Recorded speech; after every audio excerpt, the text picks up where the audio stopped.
ஆளுமைமிக்க அரசியல்வாதியாக pure politics பயிற்சி பட்டறை நேரடி இணைய வழி வகுப்புகள் உங்கள் சீட்டிற்கு முந்துங்கள் 7338824242. டெல்லியில் நடைபெற்ற தேசிய ஜனநாயக கூட்டணியின் நாடாளுமன்ற குழு கூட்டத்தில் பிரதமர் நரேந்திர மோடி தலைமையில் முக்கிய அம்சங்கள் விவாதிக்கப்பட்டன.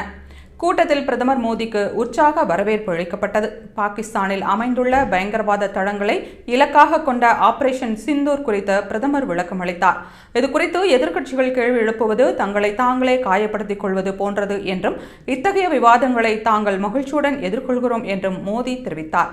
தொடர்ந்து பேசிய அவர், முழு நாடும் எதிர்க்கட்சிகளின் நடத்தையை பார்த்து கொண்டிருக்கிறது. ராகுல் காந்தி எதையாவது சொல்லிக்கொண்டே இருப்பார். அடிக்கடி சிறுபிள்ளைத்தனமாக நடந்து கொள்கிறார். உச்சநீதிமன்றமே அவரை கண்டித்துள்ளது. அவர்களின் குழந்தைத்தனத்தை நாடு பார்த்துவிட்டது என்று கடுமையாக விமர்சித்துள்ளார். இந்த கூட்டத்தில் ஆபரேஷன் சிந்தூர் மற்றும் ஆபரேஷன் மகாதேவ் குறித்து தீர்மானமும் நிறைவேற்றப்பட்டது. தீர்மானத்தில் இந்த இரு நடவடிக்கைகளிலும் இந்திய ஆயுதப்படைகள் வெளிப்படுத்திய வீரமும் அர்ப்பணிப்பும் பாராட்டப்பட்டது.